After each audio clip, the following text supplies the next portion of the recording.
Bom dia, meninas! Tudo bem com vocês? Já começaram o dia hoje aí com a leitura do capítulo? Já fizeram a sua oração? Se não, para tudo, leiam o capítulo, vem pra cá e vamos seguir o estudo já com nossa mente já alimentada pela palavra, né? Com o nosso coração já aberto para receber somente as explicações, porque o alimento maior é quando a gente lê. E hoje a gente vai falar sobre o capítulo 13. Já agora na nossa retinha final, faltando pouquíssimo para nós terminarmos mais uma jornada. Olha só, já estamos aqui no finalzinho de Romanos. E a gente sai ali do capítulo 12, que foi muito bem falado pela minha amiga Paula, né, falando até sobre renovarmos a nossa mente, sobre aprendermos a amar os nossos inimigos, não só as pessoas com quem a gente, né, convive, mas as pessoas que nos machucam, que nos botam para baixo. Então achei foi muito bom e eu espero que você tenha realmente tirado lições preciosíssimas do capítulo de ontem. Mas hoje é o 13. Então por que eu tô aqui gastando meu precioso tempo falando do 13? Porque tá tudo sempre muito interligado. E aqui no capítulo 13, Paulo, ele vai falar da relação do cristão, da sociedade, né? Do cristão com a sociedade de forma geral. Então ele vai falar sobre como nós devemos nos relacionar com as autoridades, quer seja ela de pai, mãe, autoridade política ou professores, não importa. Quem quer que tenha uma posição de autoridade sobre as nossas vidas, como é que nós devemos nos proceder? Como nós devemos nos proceder com o nosso próximo, com o mundo? Esse é o contexto aqui, esse é o texto de hoje sobre como devemos agir em relação às autoridades sobre as nossas vidas de forma geral.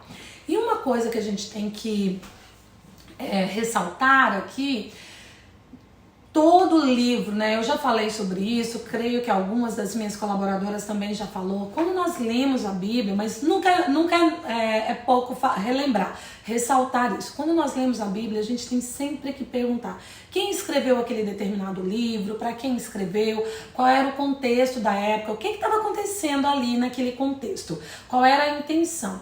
E nesse caso aqui a gente sabe que foi Paulo que escreveu para a igreja de Roma, né? O livro mesmo já conta a carta aos Romanos, mas o que estava acontecendo ali em Roma? Qual era o pano de fundo ali? A gente sabe que Paulo escreve essa carta. Quem era o imperador de Roma nessa época era Nero. E eu não sei se você gosta de história, lembra das aulas de história, é um assunto que eu gosto. Eu me lembro claramente que eu estudei isso na 7ª série, ficou bem gravado na minha memória. Eu tenho uma memória muito boa para algumas coisas e eu me lembro direitinho disso. Mas se você não é uma pessoa que gosta muito de história ou que não se lembra, não tem problema. Eu vou refrescar a sua memória. O imperador era Nero. E Nero era, se não foi o pior, um dos piores imperadores de Roma. Nero era um tirano, era uma pessoa horrível. Hoje acho que eles diriam que ele tinha... Como é que é a palavra em voga agora? Dupla personalidade? Não, gente. Nossa, me fugiu... Transtorno de comportamento, eu não me lembro, acho que até o final do vídeo eu vou lembrar o dupla personalidade. Nero era muito ruim, esquece aí o que era Nero, mas Nero era muito ruim. Ele não só perseguia, não perseguia só cristãos não, Nero era muito ruim, perseguia, mandava matar, ele ostentava bastante. E é sob esse contexto, né? Para a igreja de Roma que Paulo escreve, a igreja de Roma estava sob o domínio de Nero. Roma, na época, tinha mais ou menos 1 milhão de habitantes, mas a grande maioria desses habitantes ela era de constituída por escravos, por pessoas muito pobres, mas muito pobres mesmo.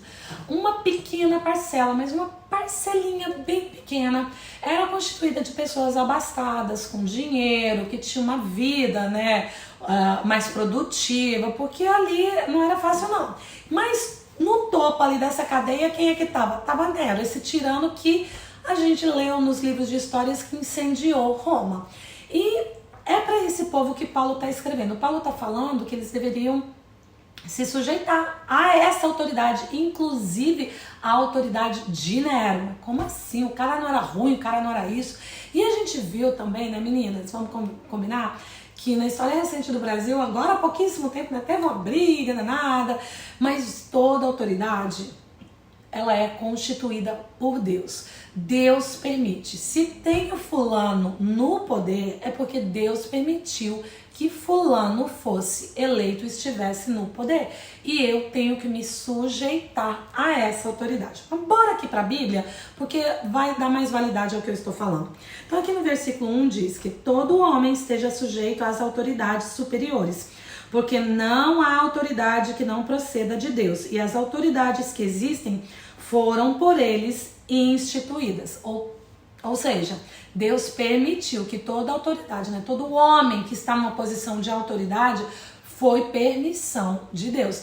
Quer eu goste, quer eu não goste, quer eu concorde, não sou obrigada a concordar, concorde ou não, essa pessoa que está no poder, ela é a autoridade sobre a minha vida e eu tenho que me sujeitar a ela.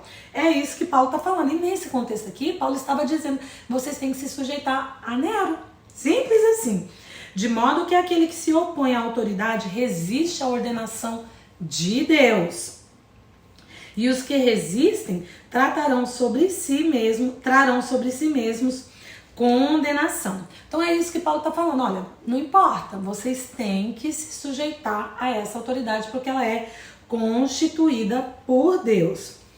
E aí no versículo 5 ele diz, é necessário que lhe estejais sujeitos, não somente por causa do temor da punição, mas por dever da consciência. Então, por que eu tenho que me sujeitar? Não é só porque eu tô com medo de ser punido, porque Paulo fala ali também que se a gente se sujeitar às autoridades, as coisas vão acontecer bem, vai dar tudo certo. Não vai dar tudo certo, mas nós vamos estar de acordo com o que deve ser feito. Então a gente não tem que se sujeitar somente por medo da punição, mas por um dever de consciência, porque eu sei o que é certo e o que é errado. Tenho que me sujeitar. Agora, uma pergunta que não quer calar, né? A gente sabe aqui que Paulo se sujeita a essas autoridades.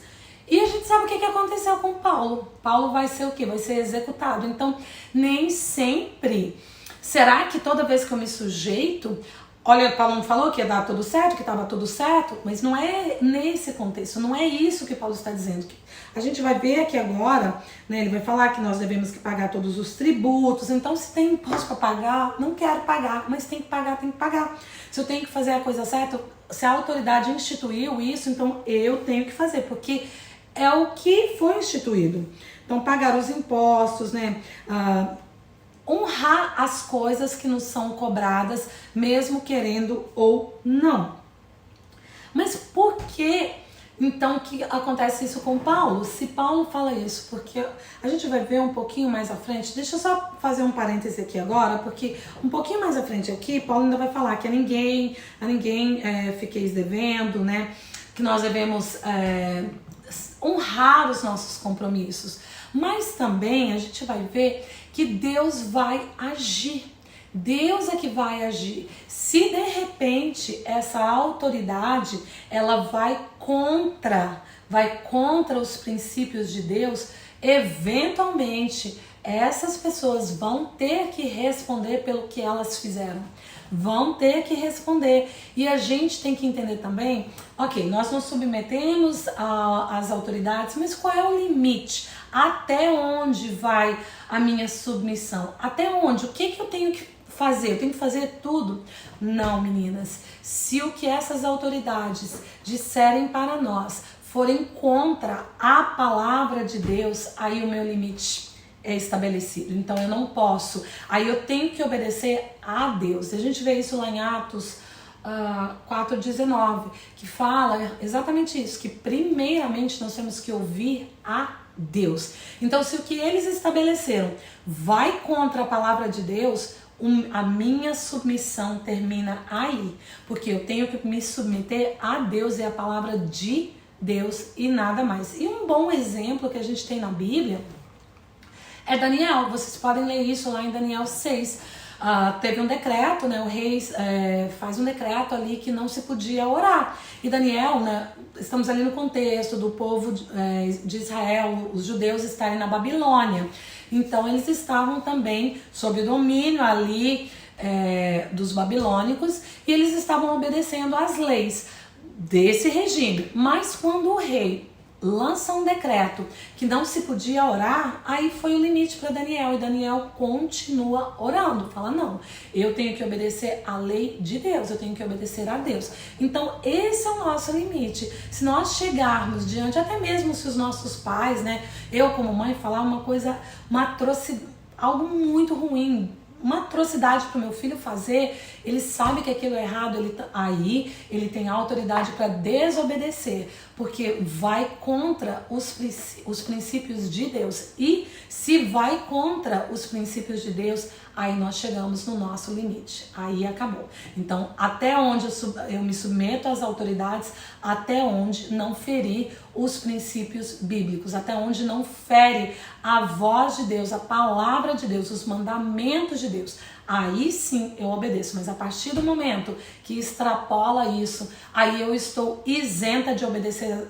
às autoridades e passo simplesmente a obedecer o que diz a palavra, porque eu vou contra a autoridade, mas eu não posso ir contra Deus. Simples assim. E agora aqui nos versículos de 8 para frente, ele vai falar sobre o amor ao próximo, né? Que nós falamos que Paulo ia falar sobre isso aqui nesse capítulo. A ninguém fiqueis devendo coisa alguma, exceto o amor com que vos ameis uns aos outros. Pois quem ama o próximo tem cumprido a lei. Pois isto, não adulterarás, não matarás, não furtarás, não cobiçarás. Se a qualquer outro mandamento, tudo nessa palavra se resume: amarás o teu próximo como a ti mesmo. O amor não pratica o mal contra o próximo. De sorte, o cumprimento da lei é amor. Então, meninas, o que Paulo está falando aqui? Que a gente tem que amar, né, o nosso próximo. E ontem a gente viu que não é só o próximo que está ali do nosso ladinho, não. É amar uns aos outros mesmo. Tem aquelas pessoas que a gente não quer amar.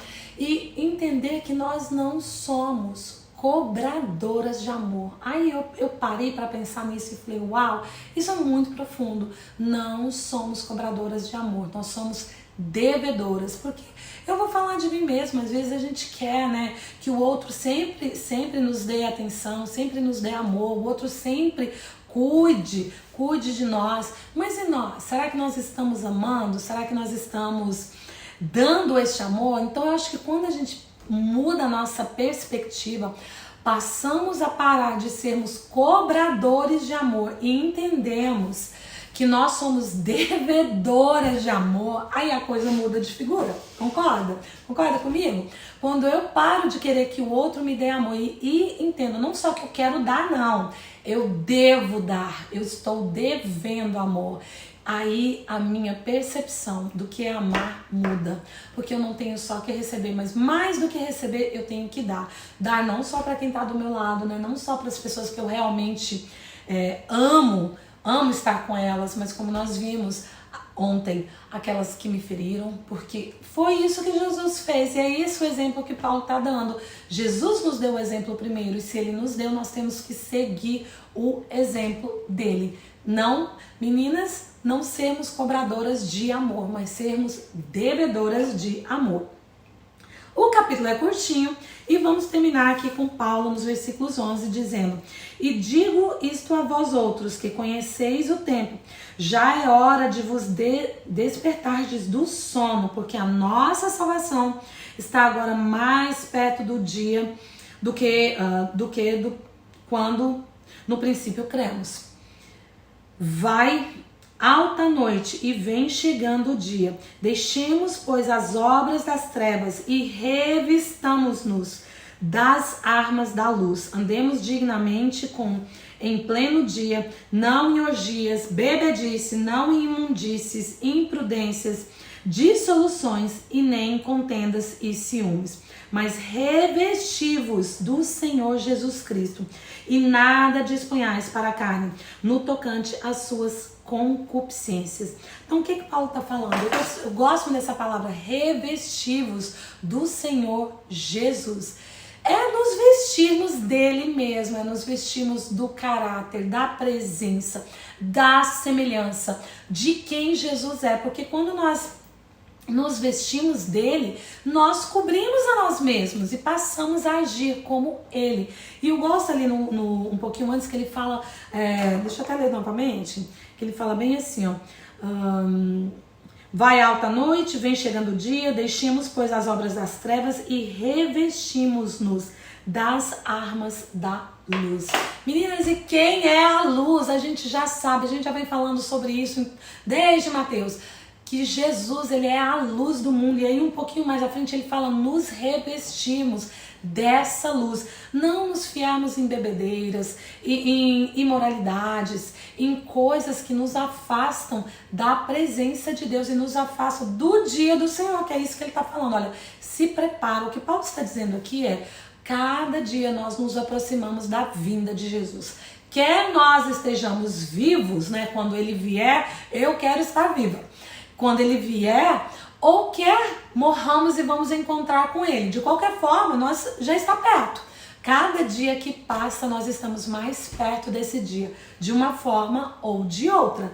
Então, que nós possamos nos revestir da luz, né, que é Jesus, para nos afastarmos de coisas que nos afastam dele, bebedeiras, imundícies, imoralidade, porque tudo isso nos tira do propósito que é encontrarmos com ele e vivermos com ele para sempre, eternidade, né? De eternidade a eternidade.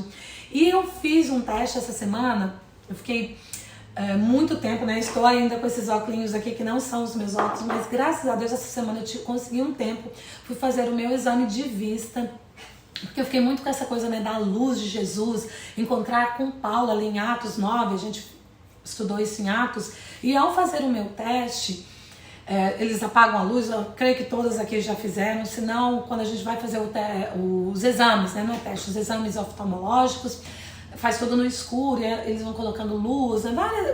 várias coisas, vão colocando luzes diferentes, tal, pra gente ir vendo as letrinhas lá na frente. E aí quando terminou tudo, eu pedi pra médica, era uma médica muito simpática, eu falei, eu queria te pedir um favor, eu queria que você colocasse a luz mais forte que você tem, com a luz acesa, porque eu queria ter essa sensação, né, de estar com a luz acesa e ver uma luz sobre os meus olhos. E ela foi muito simpática, e ela falou, beleza, vamos fazer. E aí ela chegou uma luz, então estávamos com a luz acesa, a luz da sala não era tão forte, mas estava iluminando bem a sala, e ela chegou com essa luz nos meus olhos. E foi um brilho tão grande, né, que ofusca. E além do brilho, eu senti um calor, senti o calor da luz. E aí, eu sei que a gente está aqui em Romanos, mas eu não queria deixar de compartilhar, porque eu fiquei com essa coisa na cabeça, que luz é essa, né? Luz tão forte de Jesus que ilumina ao meio-dia. Mas é isso mesmo, não só ilumina, como dá um calor na gente. Então eu fiquei lembrando de Paulo, e olha que para Paulo escrever esse livro de Romanos, ele primeiro teve que ter esse encontro lá de Atos 9, encontrar com a luz de Jesus, que deu uma ofuscada nele, porque a luz ela chega a te ofuscar de tão forte que é. E eu tive a experiência, me deu assim na hora um insight, falou, olha, é exatamente assim que é Jesus. Mesmo diante da luz, a luz dele é tão mais forte que não só ilumina os nossos olhos, como nos acalenta, como vê um calor, você consegue sentir a presença. E é essa luz aqui que nós devemos nos revestir dela, sairmos das trevas, de tudo aquilo que não condiz com o caráter cristão, bebedeiras, imoralidade sexual, dever, né? Cristão não deve dever para o outro não, gente, olha que vergonha. Devemos, como Paulo fala, honrar os nossos compromissos. A única coisa que nós devemos dever, meninas, é amor. Então, hoje aqui no capítulo 13, eu quero terminar fazendo um convite a você que está firme e forte aqui em Romanos. Vamos, eu e você, devermos amor. Não cobrarmos mais, mas passarmos a entender que somos devedoras do amor de Jesus, que é essa luz que ilumina o mundo e traz um calor aconchegante que nos convida a estar com Ele. Que é aqui que é isso que o Paulo está falando, o dia está chegando na eternidade. Amém?